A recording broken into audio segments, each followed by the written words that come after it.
common purpose, shared values, and a capacity to work with others. This grouping, informal grouping, but also in more formal groupings, such as the Arctic Council, in NATO, in the Coalition of the Willing. And this is important because we are all facing a growing list of challenges, challenges to Arctic security, challenges that come from the changing nature of warfare, challenges which interact with changing technologies and conflicts, both actual and virtual, that are moving closer to all of us. As the Prime Minister just said, and as our discussion reflected, security is moving beyond traditional areas of energy security, food security, and of course defense security into core strategic capacities driven by the changing nature of our economy. So critical minerals, artificial intelligence, space, all aspects of digital infrastructure. And what we see is, as our economies and our expertise is a large degree of complementarity between us. And so what we've been discussing is how we can work together in order to increase our own strategic autonomy, increase our resilience, but also to solve immediate issues in terms of jobs, employment, and do so in a way that is consistent with our values on sustainability. So it's core to Canada's strategic interests to work together with this group. Nous pouvons en faire encore plus dans le domaine du commerce, de la défense, des technologies qui redéfinissent l'industrie et la vie même. Et nous avons la force, l'ambition et la détermination nécessaires pour défendre notre souveraineté, sécurité l'Arctique et bâtir ensemble.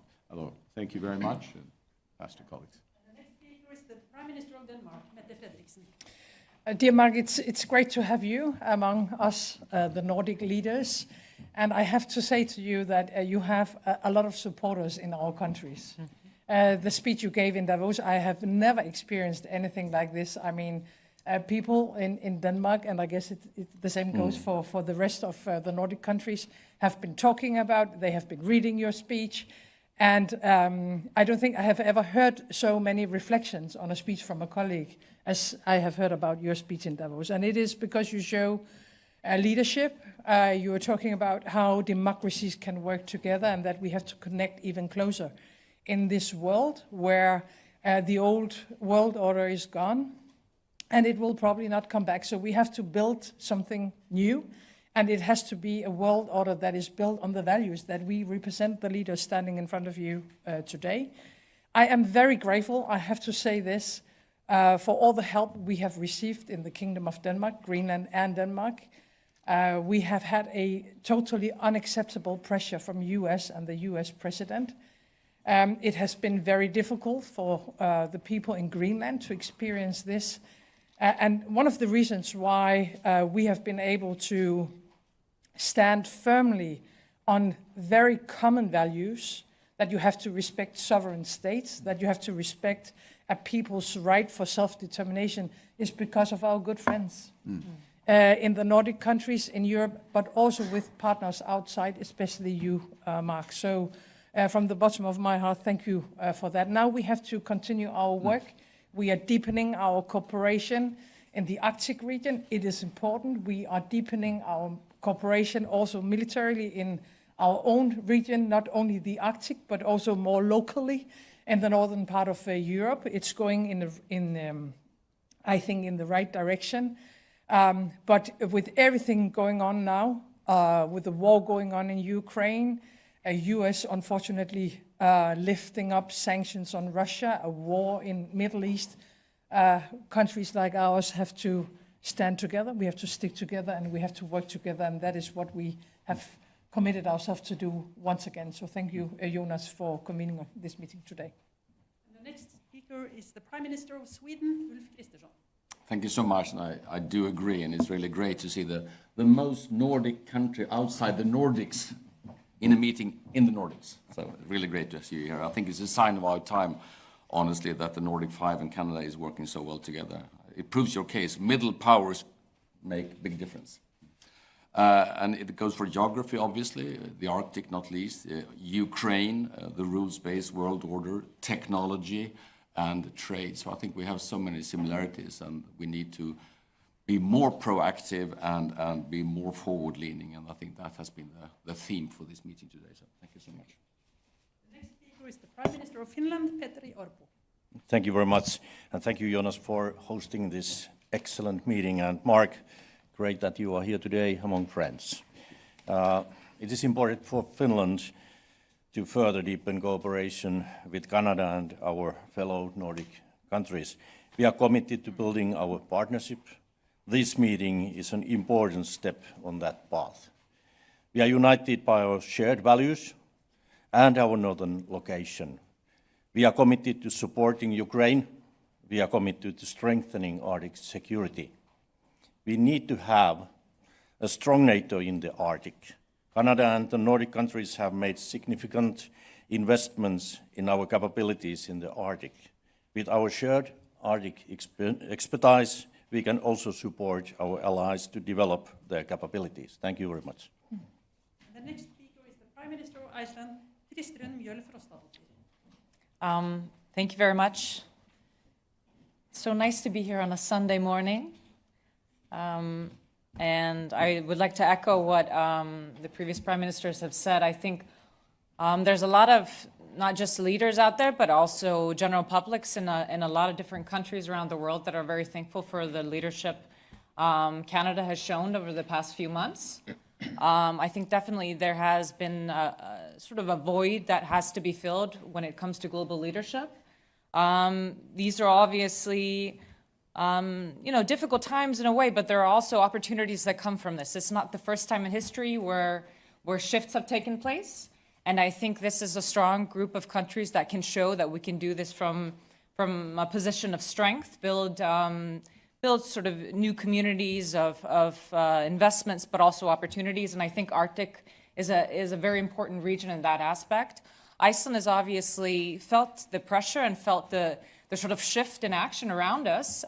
We've been worried about Greenland. We're obviously worried in general about the situation in Europe when it comes to Ukraine, but we're not afraid.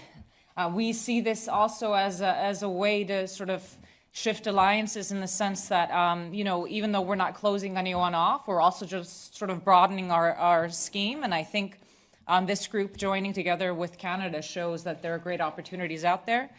There are silver linings to these types of events. The focus for NATO, for example, has been brought up north.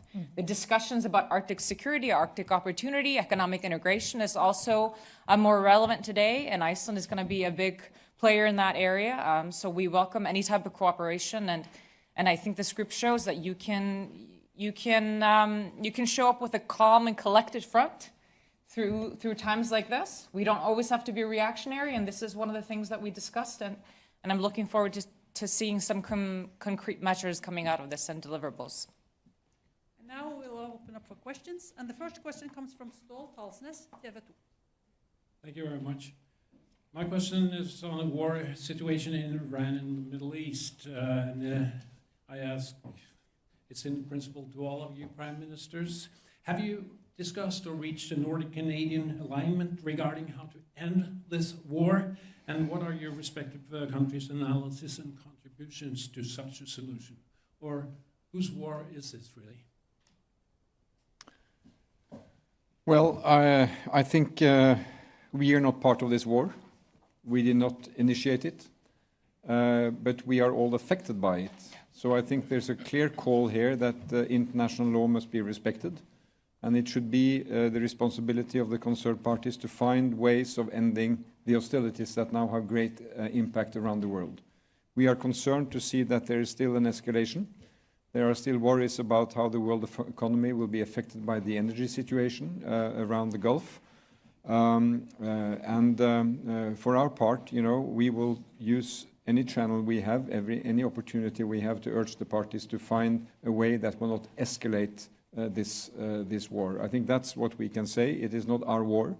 It seems to us that the plan for how it will develop is pretty unclear.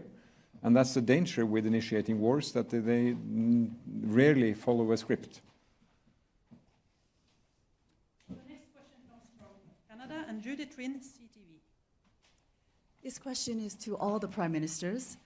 As Arctic nations with valuable resources that President Donald Trump wants, do you feel the U.S. threat to Greenland's sovereignty and Canada's sovereignty is over? And what specific actions can you as middle powers take together to defend each other against threats to your nation's self-determination? Okay. Well, maybe I'll start since it comes from Canada. It's a very fundamental question, and I think that give a sense of the spirit of the discussion and how we move forward. This is a very positive discussion. So it's how do we take more responsibility, even more responsibility for Arctic security? How do we work together in pooling our resources, resources that we're increasing as part of our NATO pledges? How do we pool those and be more effective?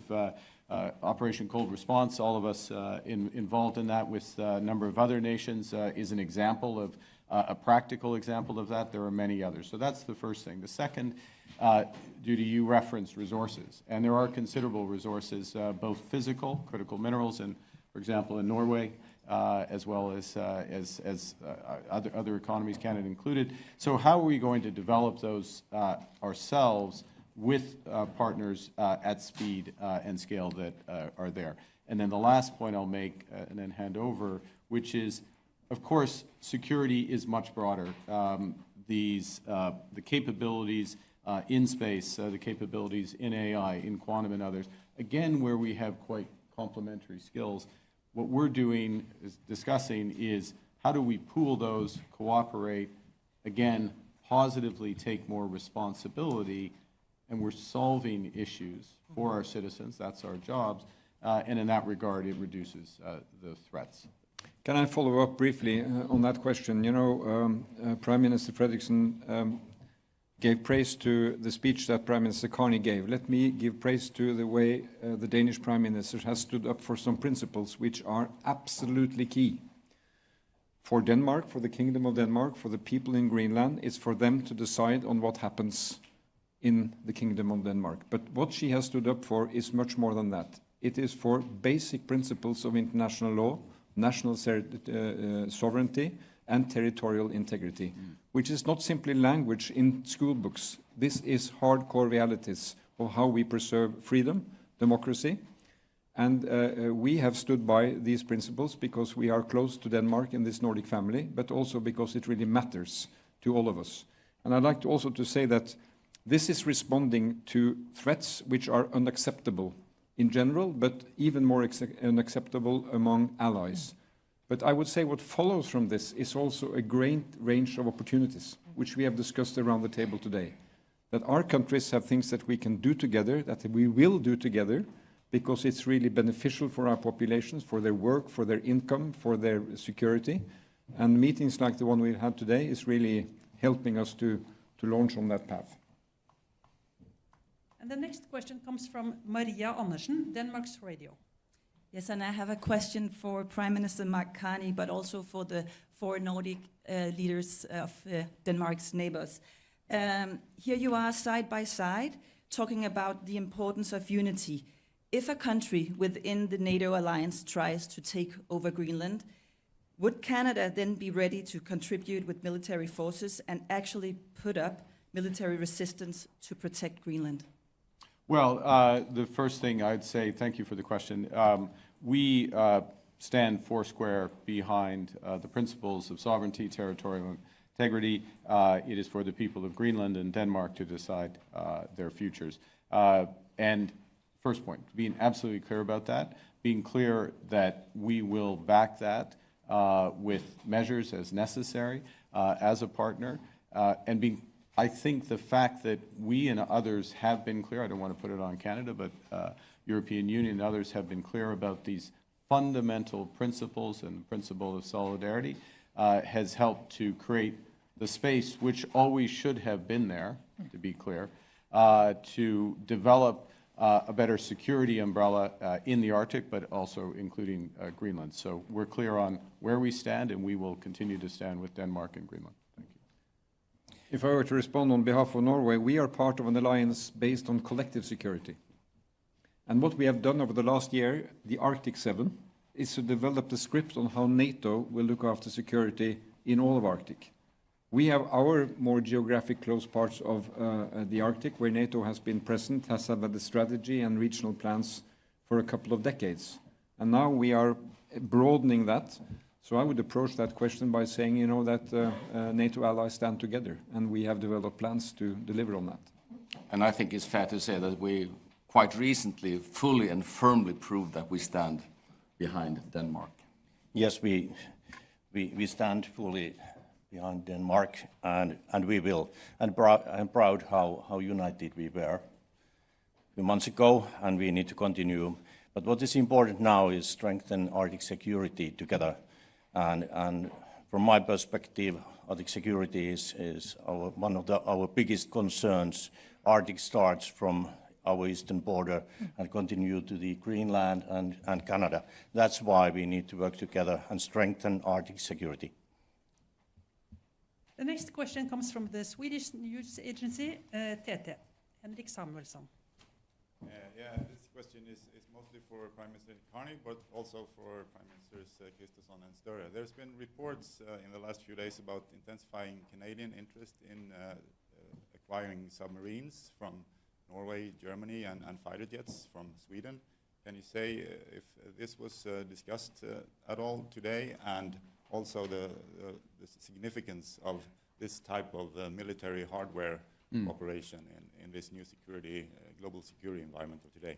Okay, well, let me answer the specific, but let me make a couple of general points, which is that we have a procurement process, particularly for the submarines, which is at a stage where the final bids, there are two final bids for those submarines. Those are in, and they're being studied and worked through by an independent process. So it's not for me to comment on that, and we're not having discussions about the specifics of that. But your question is very well motivated, and it's part of the spirit of what we've been discussing, which is that we are all making significant additional investments in our defense and security to protect our peoples, given the threats that have gone up immeasurably, well, measurably, but significantly.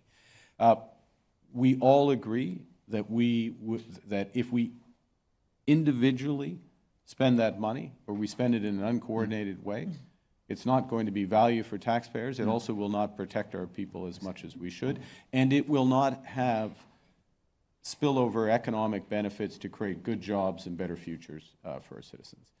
And this is where the complementarities come in. So expertise in aerospace, expertise in maritime, expertise across here in just a whole range of domains, including all aspects of artificial intelligence, material science, and beyond. And so we're looking for specific opportunities in order to develop in a way that is mutually beneficial. I'll finish with this fact, which is historically, when Canada has made defense procurement, 70 cents on the dollar, more than 70 cents on the dollar, has gone to the United States. Not just to American companies, but gone to the United States. That's not an effective way to build our industry or to protect our people. And so what we've been doing, we will still do a lot of procurement with the United States, to be absolutely clear, but in all cases looking to procure much more in partnership, and it's a much broader range of countries with whom we can partner. Last point, particularly given the maritime and Arctic nature of the security needs we have, plus the virtual, the Nordic countries are natural partners for Canada, the short answer. If I may just, I have 100% respect for that process that Canada is now undertaking when it comes to submarines. That's a big undertaking. But for Norway's part, when we are doing this kind of maritime cooperations as we do with frigates with the United Kingdom and submarines with Germany, it is a big industrial adventure. But beyond security and industry, it is really also creating a unity of purpose when it comes to security. because you are in a way integrated in a way you work together, which is linked to geography, the way you are operational, and you'll basically have the same equipment, the same standards. And that, of course, is also important from a security perspective. Good example on cooperation in military industry and security is our cooperation to build icebreakers with Canada. Yeah. Very good. And the next question comes from Iltalehti in Finland. Anni Emilia Allentola. Thanks. This is about the nuclear weapons, and it's for all of you. What are your thoughts about opening a discussion in your country, in your own countries, about loosening restrictions or policies when it comes to nuclear weapons, even during the peacetime? Thanks. Maybe I can start. I want to say that Finland does not seek to have nuclear weapons to our territory, and nor is NATO making any such plans. What we are doing at this moment in Finland is our purpose of the government is to remove legal barriers which do not exist in this form in the other Nordic countries. On nuclear weapons, the initiative to adopt the French nuclear deterrence to increase wider European security, it was positive, but Finland has not had similar discussions as some other countries who are also presented here, but we are interested to hear more because we need to strengthen European deterrence.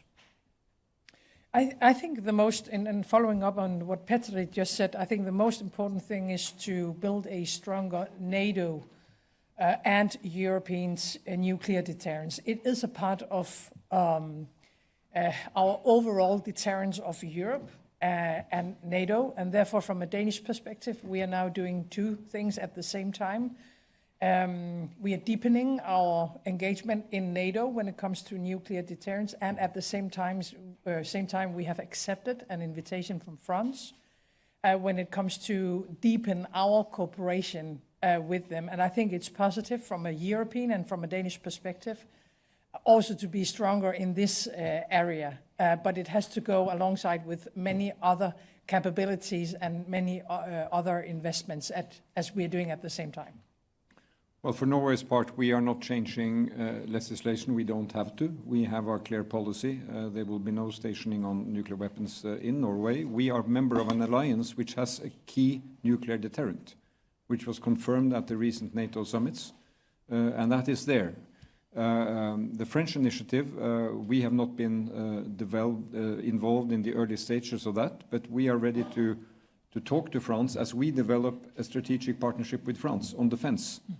To hear more about how their plans are, and obviously that is something which will go on for some time, but the key thing here is not to weaken what is already the nuclear deterrent of NATO, upon which we all depend. Yes. Canada does not seek nuclear weapons. There's no change in policy there. We, as others do, benefit from our membership of NATO, an alliance which does have a nuclear deterrent at its heart, as you know. I'll make two final comments. One is commend President Macron's initiative to provide a layered element to that deterrence. The modalities and the breadth of that, of course, to be worked out, but we commend that initiative from a NATO perspective, from a European security perspective. It's not directly affecting Canada. And then the last thing, which is not nuclear per se, but I just underscore in terms of the changing threat environment, the risk to Canada from new missile systems, hypersonic missiles and others, is necessitating big investments, including in over-the-horizon radar and beyond, in order to have a deterrence there. Yeah, and I can easily echo what Mette Fredriksson just said, that we stand fully behind the NATO's common nuclear deterrence.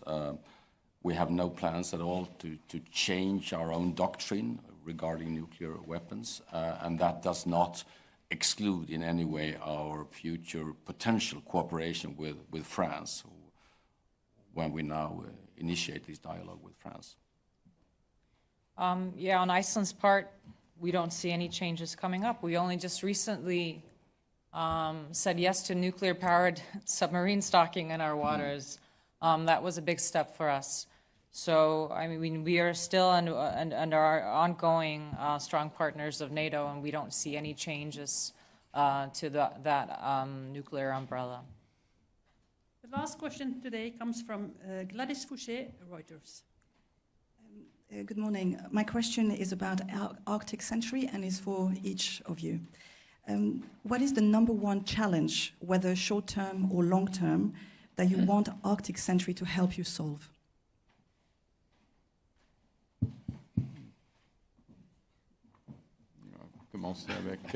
Well, the biggest, I'll start. Look, the biggest security threat, physical security threat in the Arctic is Russia. And there are various aspects of that. There are other layered threats in there, but first and foremost, and consistent with many of the other aspects of NATO security development, is unfortunately it is a common threat, and that is the case in the Arctic. First point. Second, I just underscore that it is welcome, arguably overdue, but welcome, that now NATO is focusing increasingly on Arctic security, and Arctic Century obviously is a manifestation of that. It needs to be fully developed, and what you're hearing from all of us is the commitment in order to do that. Peter?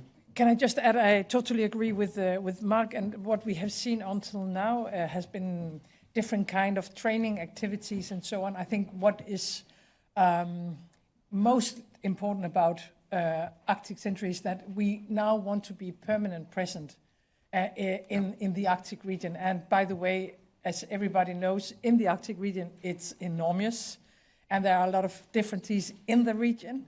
But to be permanent present and to also have the support from the rest of NATO, because as Arctic states, I mean, we have been aware about the security situation, of course, for many years, and as Mark just said, it is changing because of Russia. But now we have the support from the rest of NATO. We need to be permanent present. We need to be strong on surveillance, and we need, of course, together to invest in the needed capabilities, and by common procurement, by common investments, and by this framework that has been decided on, I think we are in a much better and in a much stronger position now to protect the Arctic region. Can I say that if you think about NATO's presence in the Arctic and you go 20 years back in time, it was very little. Yeah. And we have worked on Arctic nations to bring the Arctic to the center of attention of NATO, because NATO should matter to all of NATO territory. So I would say that this initiative should respond to security and stability. And right now, as we speak, we have 34,000 troops exercising in northern Finland and northern Norway. That's a NATO exercise being led for the circumstances in that part of the Arctic. And now we are also developing capacities tailored to the challenges in broader parts of the Arctic. So this is the right thing to go. You don't need the same response at every place, but I agree with Prime Minister Carney that Russia is a defining threat. On the longer horizon, you can see China, you can see other dimensions, and we should, prepare in time for that. Mm-hmm. Can I come in on that? I think this is exactly what we were discussing in the beginning of sort of, I hate to call this a silver lining, but I mean, the countries in this region have for a while been talking about increased presence. For NATO, we discussed this in Jeff with the Joint Expeditionary Forces. And even for a country like Iceland that doesn't have a military, we have a lot of personnel and support capacities that need to have training, need to have oversight, and at the end of the day, need to understand their own backyard. And I think this is something that does create a sense of security for the people who actually live in that part of the world, that they see that there is active training, there is an active presence. And so even though we've wanted to keep the Arctic a low-tension zone, we need to be in touch with reality. This is reality we are living in, so it is a positive development, even though, obviously, the environment that we're operating in might not be positive. Yeah, I fully agree with my colleagues. I don't have so much to add to that. Thanks. Maybe I can add that from my point of view, we are on the right track now on the question of the Arctic security. we all need to take care in the NATO, that we continue our work together to strengthen Arctic security. That's why Arctic Sentry is so crucial. What we need is more Arctic capabilities. And what we need also to do, we need plans, we need to practice together like we are doing now in North. And actually, we need to understand that Russia is our biggest threat. And it will remain to be a threat for Nordic, Arctic countries. And that's why we have to go forward to strengthen Arctic security together. On that note, we need to wrap up this press conference. Thank you all. Thanks. There you go.